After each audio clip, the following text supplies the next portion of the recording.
माननीय प्रधानमंत्री जी ने एक बड़ा काम किया हमारे इलाके के, जहां की एक डॉक्टर नहीं था वहां एम्स दे दिया सर, मेरे यहां देवघर में। जो मंत्री महोदय ने उत्तर दिया है सर कि एम्स में सबसे कम यदि ओपीडी के मरीज कहीं देखे गए तो वो देवघर एम्स में देखे गए। उसका कारण ये है कि जो इमरजेंसी फैसिलिटी है वो चाहने के बाद भी, मतलब मंत्री महोदय के बार बार आदेश के बाद भी वो चालू नहीं हो पा रहा है।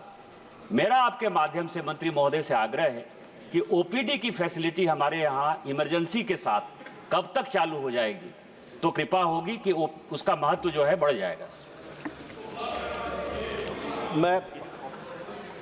मैं माननीय सदस्य की चिंता और उनका कंसर्न को ध्यान में रखता हूं, लेकिन मैं उनके माध्यम से, इस प्रश्न के माध्यम से सबको एक बात बताना चाहता हूं, और वो ये बताना चाहता हूं कि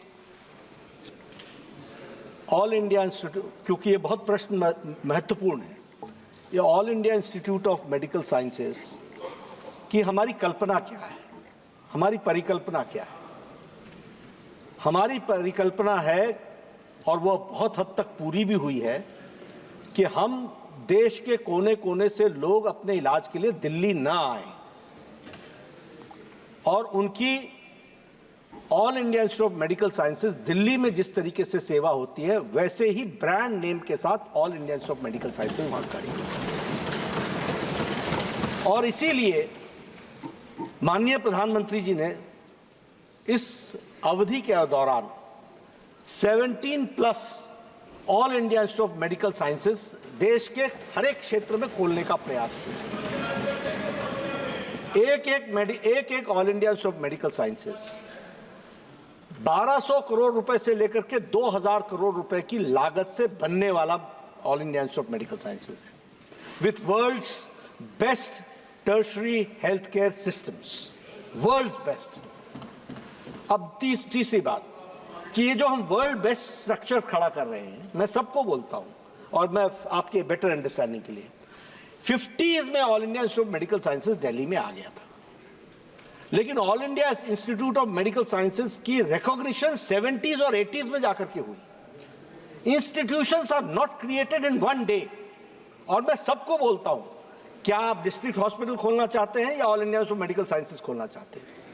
अगर आप all India Institute of Medical sciences खोलना चाहते हैं तो all India Institute of Medical sciences के स्टैंडर्ड्स बहुत अलग है।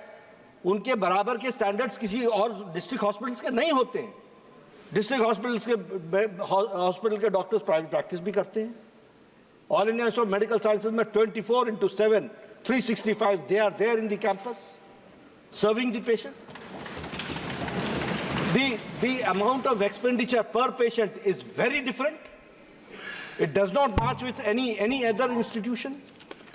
अब इसमें होता क्या है, मैं एज स्वास्थ्य मंत्री बोलता हूँ आपको, कि जब हम कैटेगरी उठा करके देखते हैं तो मान लीजिए कि हमारे पास किसी फैकल्टी को अपॉइंटमेंट करने के लिए हमने 10 पोस्ट के लिए इंटरव्यू किया। इंटरव्यू में 50 लोग आए, 100-60 लोग आए। इंटरव्यू के रिजल्ट्स कैसे आते हैं? Not found fit. हम दोबारा इंटरव्यू करते हैं, लेकिन हम एम्स के स्टैंडर्ड को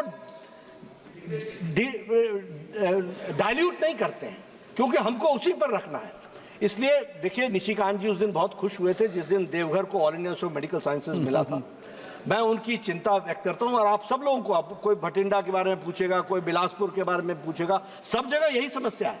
हमने तय कर रखा है, faculty will grow, it will take 10 to 15 years to become a international standard faculty of every all India Institute of Medical Sciences, और हम उसके लिए प्रयासरत हैं। इसलिए देश का आज से 60 के दशक में, अध्यक्ष महोदय आपका समय लेकर के मैं सबको एनलाइटन करना चाहता हूं, 60s और 70s में हमारा बेस्ट डॉक्टर बोलता था, we do not have the facility in the country and that is why we are going outside. And today prime minister Modi has created 22 institutions which are world class standard, और इसलिए अब इसको भरना, hardware is there, we are trying to put software into it, to the best possible, the most modern software डालने का प्रयास हो रहा है।